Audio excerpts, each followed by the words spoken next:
All right, so this is our last lecture.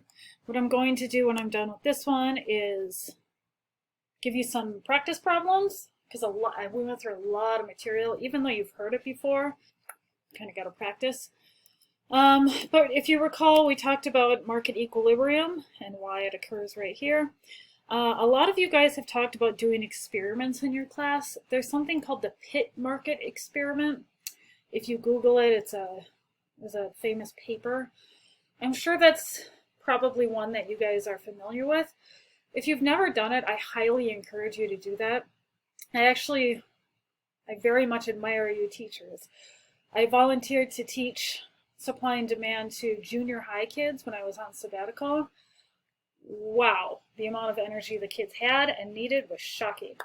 But I did do that experiment with them and it worked out super well. So you like hand out cards and half are suppliers and half are demanders.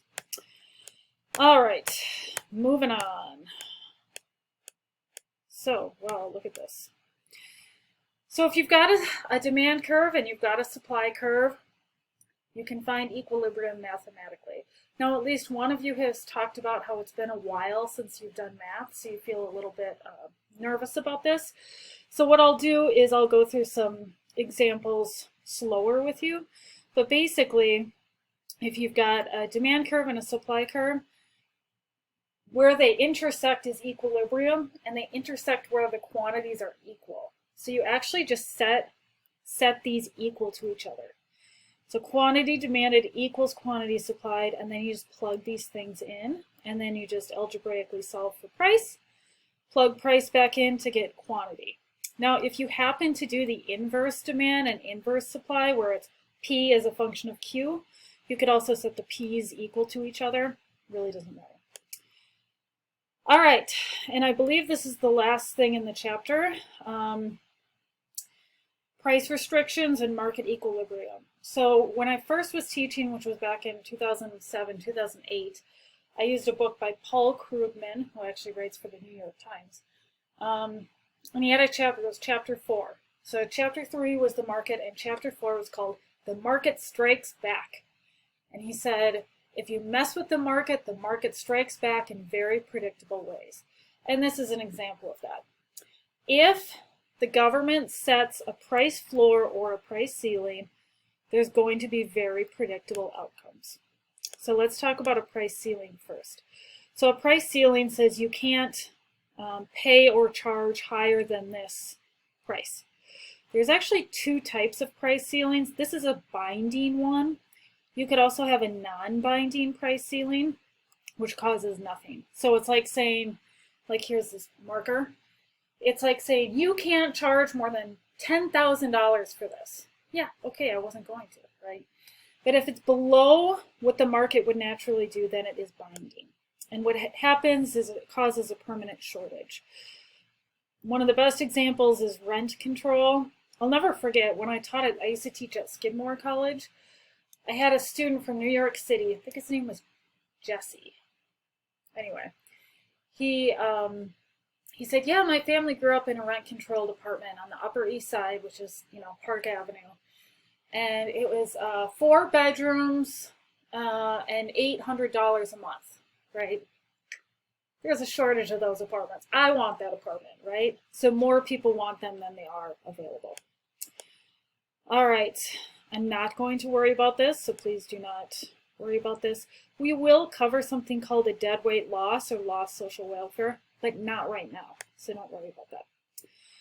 All right, you can also do this mathematically. Basically what happens is you plug in whatever the price is. So in this case, if the price is $1.50, you plug $1.50 into each, and you see that quantity demanded is greater than quantity supplied. Now a price floor, again, there's two types of price floors. There's a binding price floor and a non-binding price floor. A binding price floor is above the market clearing price, and a price floor says that you can't pay or charge lower than whatever the price floor is. If it's down here, it actually causes nothing. It's like, for my car, I drive a 2013 Toyota Prius. I don't know what it's worth, maybe like $6,000? I don't know. It's like saying you can't charge lower than $100 for that. Okay, I wasn't going to, right? The market just clears in that case.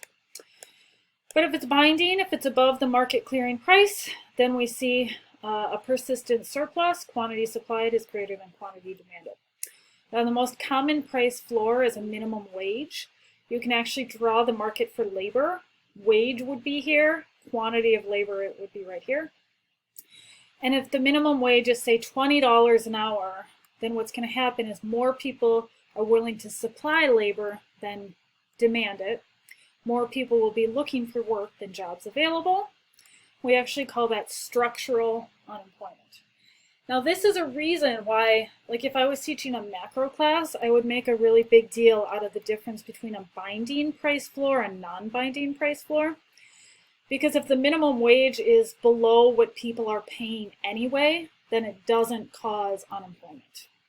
So it's just kind of a fun, somewhat sophisticated thing to teach with a model that we're already teaching.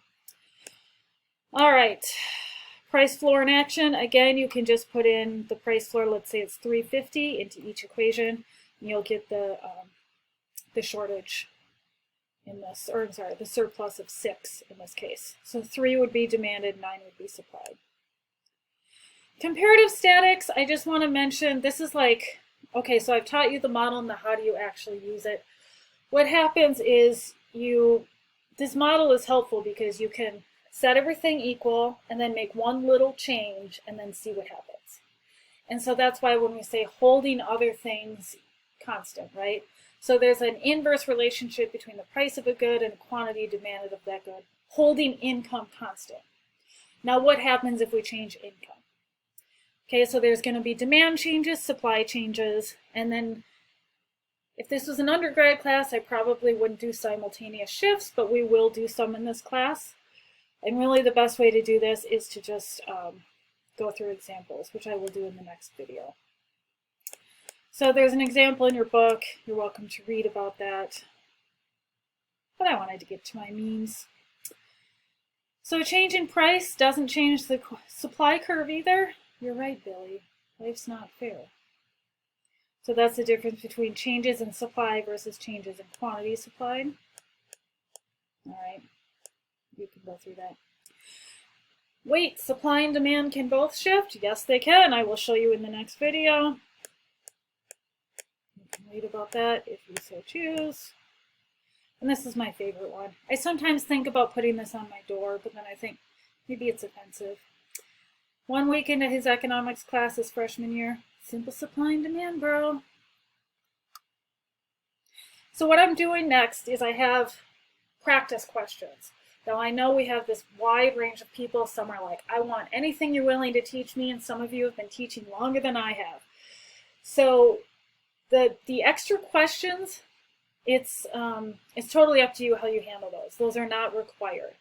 But what I would encourage you to do is go through them as practice problems and then check the video just for any that you're unsure of. But I'm going to be posting sample problems along with a video of me going through them much slower than I did here. Okay.